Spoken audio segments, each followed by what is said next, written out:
Welcome to English Grammar Lessons Bisaya Edition with me, Teacher Maya, nga mahatag na po ninyo og short quiz with answers and explanation. Sugdan na nato. Unsay verbs nga pwedeng i-partner? Take this quiz to find out. Unsay verb form ang pwedeng isumpay sa helping verb nga has dinhi?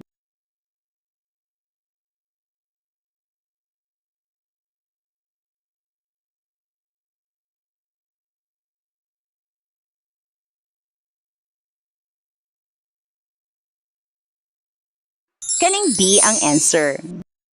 Unsay isumpay sa had been dinhi?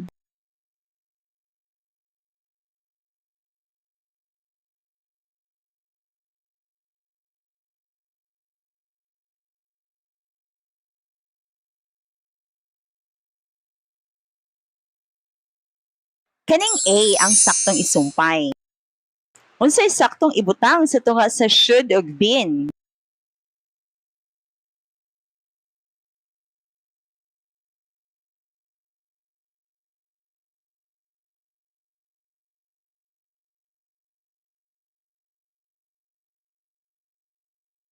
Have ang saktong ibutang dinhi.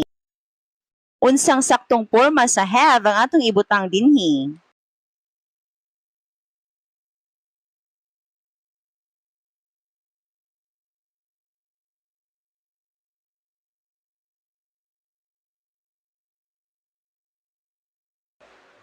Kaning C ang saktong ibutang dinhi. Unsay saktong porma sa verb ang isumpay nato sa didn't?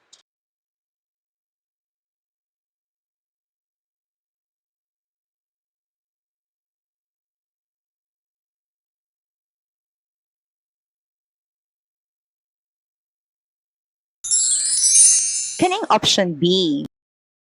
Nganong kato ang answers? Mauni ang explanation. Dinhi nga sentence gipa-identify kung unsay saktong porma sa main verb kung has ang helping verb. Past participle form sa verb ang kapartner sa has kung helping verb ni siya. Ang has with past participle usa ka present perfect tense sa verb. Maong B ang answer dinhi. Dili A kay simple past form ni siya. Dili pod C kay base form ni. Gipa-identify unsay verb form ani nga sentence ang isumpay sa had been nga helping verbs. Ang had been pwedeng sumpayag ing form sa verb or past participle form. Kung ang had been sumpayag ing form sa verb, past perfect continuous ni siya, active nga voice, ang meaning, ang subject mo ay nagbuhat sa action. Kung past participle ang kinalasan nga verb sa verb phrase nga magsugod sa had been, passive na. Kung atong tan-awon, ang verb dinhi nga sleep usa ka intransitive verb. Wala ni siya object ug ang nibuhat ani mao ang subject nga si Kit. Sumugamit tag active form kanang ing ang porma sa verb ang ibutang sa last part niya. Maong sleeping ang answer dinhi. Kaya ang option B past participle ug ang option C nag-end sa past participle. Mga passive ni og structure. Dili mo fit sa meaning nga ang subject mo ay nagbuhat sa action. Dinhi nga sentence ang missing nga verb form ang naibutang between sa verbs nga should og been. Ang gipapilian ang lain-laing porma sa have. Nag-una ani ang modal verb nga should. Atong hinumduman nga ang modal verbs sundan lang ni base form sa verb. So ang should dinhi sundan sa option B, ang have. Dinhi nga item gipa-identify unsay mag-una sa past participle nga been. Ang options ani lain-laing porma sa have. Atong makita nga kining verb phrase nga naisumpay been kuyog niglain pang mga words nga together nag-describe sa subject nga she.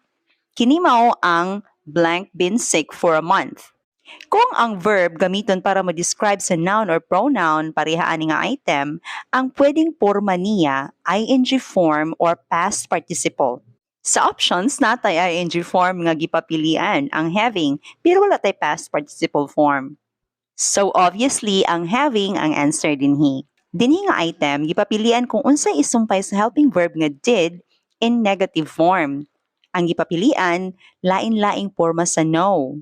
Now, atong timan-an nga ang helping verbs sa simple present o simple past nga do, does, o did, base form sa verb ang kapartner nila, bisan pag singular ang subject. So B ang answer dinhi. Dili ang A nga knew kay ang nagdala sa past form ani ang helping verb na nga did. Dili pod ang no sa option C kay bisan pag singular ang subject nga she, base form ang kapartner sa did. That's all for this video. Thank you so much for watching. Have an amazing day.